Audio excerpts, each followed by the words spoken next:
Bonjour chers auditeurs, bienvenue pour un petit épisode classique au quotidien qui ne va pas durer très longtemps, mais qui fait du bien à entendre pour les oreilles. Je voulais commencer par vous parler aujourd'hui du livre de Laurent Walter, 20 nouvelles à chute, un article que j'ai préparé pour le blog qui peine à sortir car j'attendais que mes élèves qui ont créé eux-mêmes des nouvelles à chute puissent vous les partager.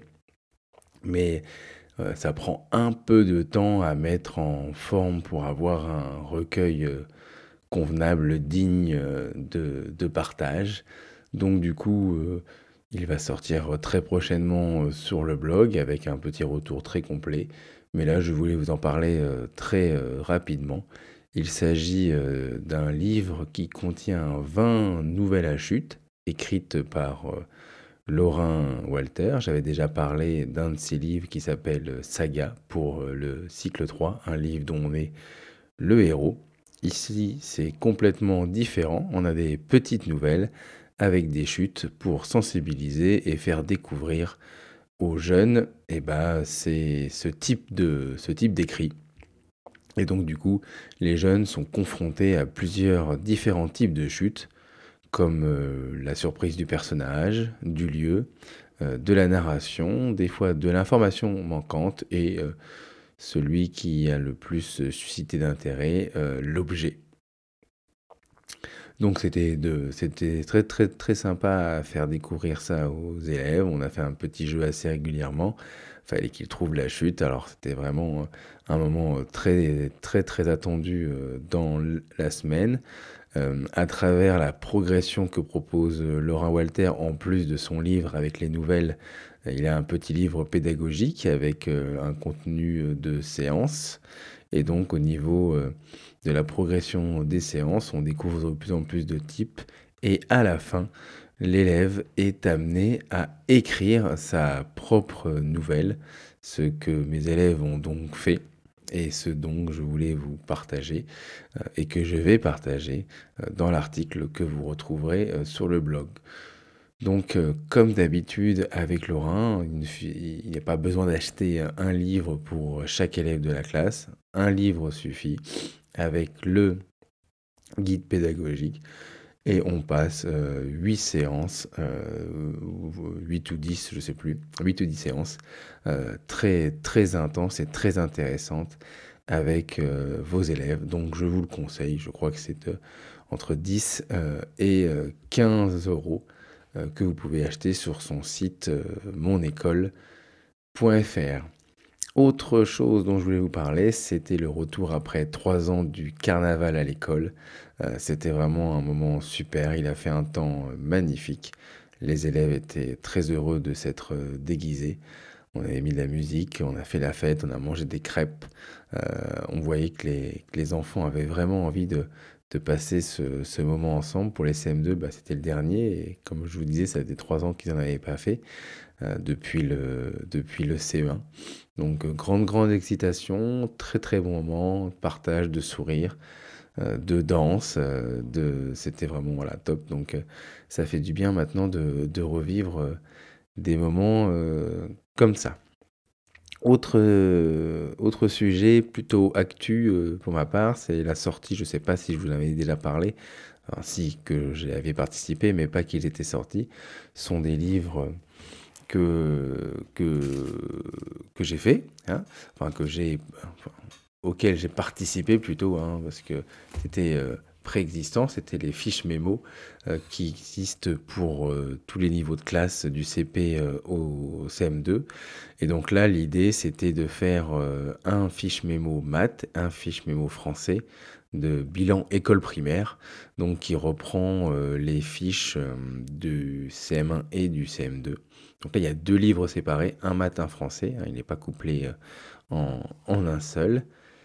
Et donc j'ai repris le travail de Laurent Walter hein, pour le CM1, CM2, encore lui, et j'y ai ajouté quelques leçons qui manquaient pour moi et autres cartes mentales, petits jeux de révision, petits problèmes et autres astuces pour l'entrée en sixième. Donc ça coûte 6,90 €. Il y en a un en maths et un en français.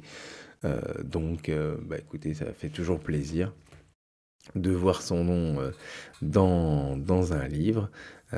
Et voilà, je suis très fier et j'en ferai gagner d'ailleurs sur mon compte Instagram ou mon compte Twitter pour mes abonnés. J'ai aussi, j'ai aussi lancé une nouvelle initiative. Alors, ça existait déjà, mais maintenant on a fait une initiative. Enfin, ils ont lancé une initiative. Pourquoi on? C'est pas moi, c'est eux. Via Classroom, enfin Classly, de permettre aux parents, dans un laps de temps là, à partir de mi-mars, d'acheter le livre souvenir. Vous savez, hein, il y a Photobox qui existe pour faire des livres souvenirs de l'année. Donc là, c'est Classly qui le propose directement. Les parents peuvent commander ce livre, précommander ce livre, et une partie des ventes est reversée à la classe pour dépenser en matériel pédagogique ou autre. Donc c'est vraiment intéressant. Alors les livres, il y a un modèle de livre en format A4, je crois, et comment dire, housse cartonnée à 38 € et l'autre un peu plus petit avec une couverture un peu plus molle. Et là, on est à 23 €.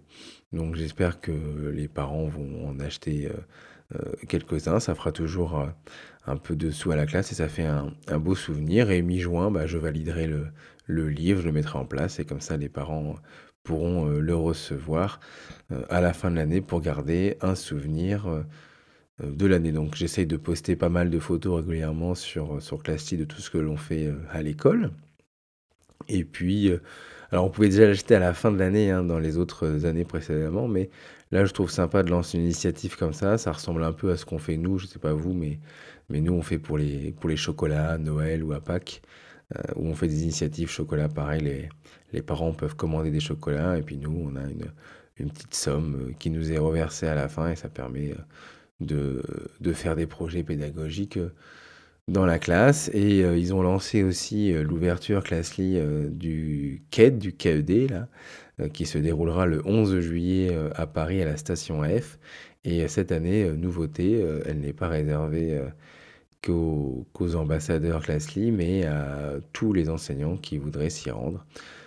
Donc moi j'y serai et je vous invite à venir me voir, me rencontrer, échanger avec moi ce lundi 11 juillet à Paris, à la station F, sur Classly.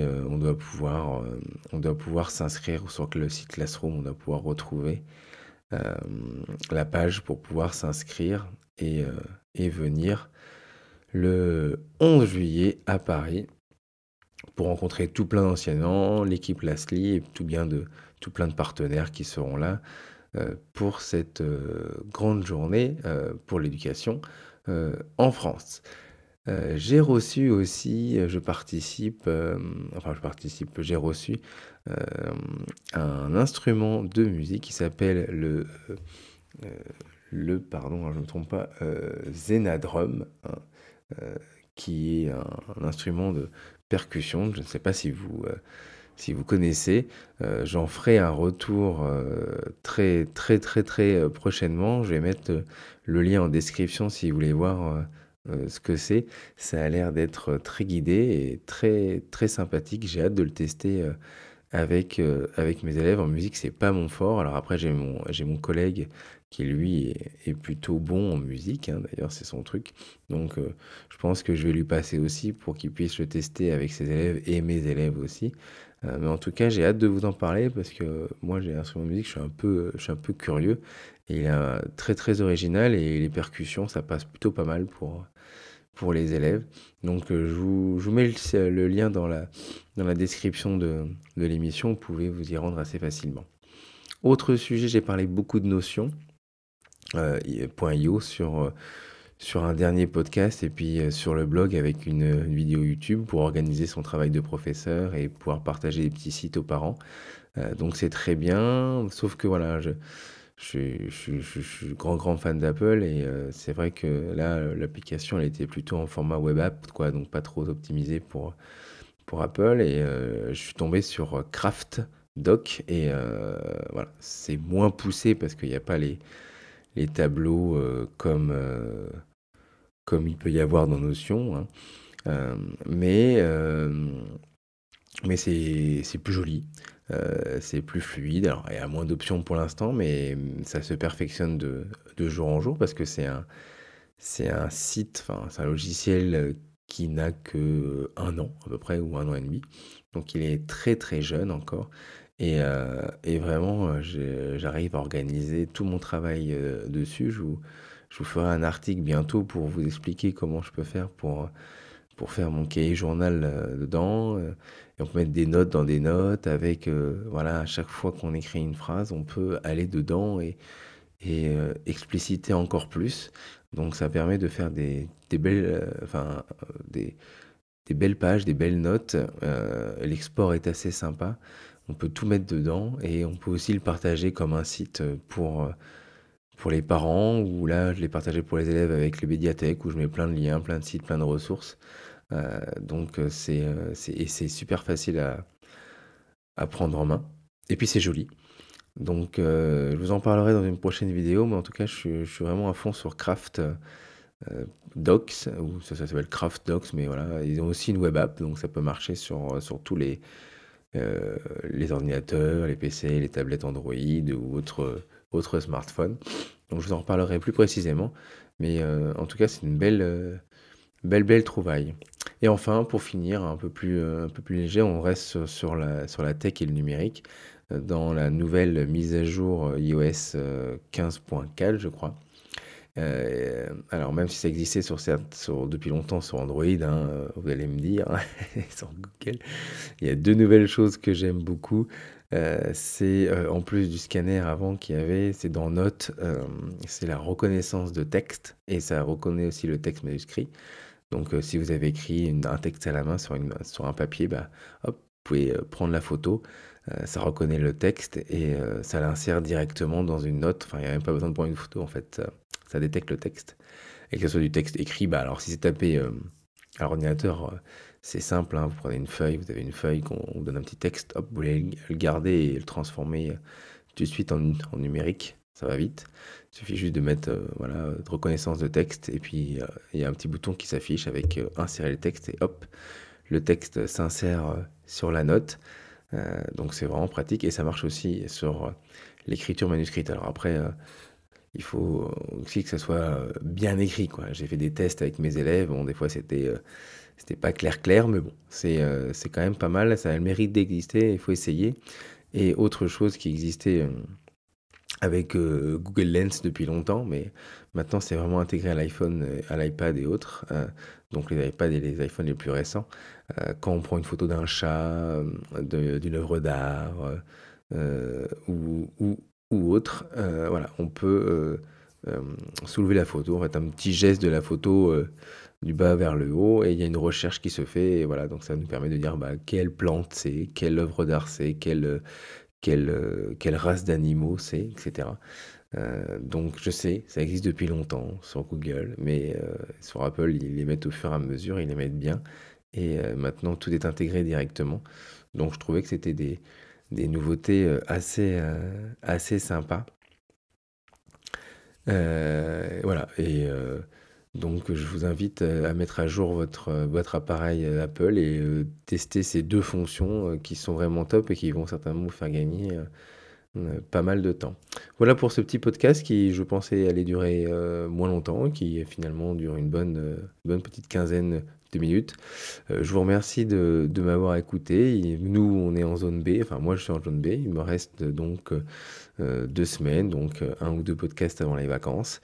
En tout cas, merci pour l'accueil, sur, la mensuelle de la semaine dernière qui est très, très, très, écoutée et très, très, très appréciée.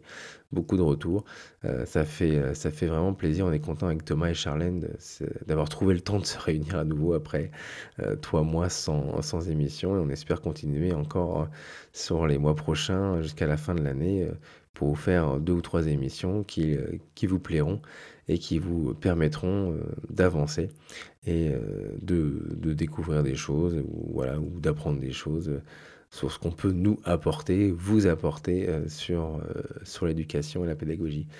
Bah, je vous remercie, je vous souhaite, une bonne journée si vous m'écoutez, la journée, une bonne soirée si vous m'écoutez le soir et je vous dis à la semaine prochaine pour un nouveau podcast.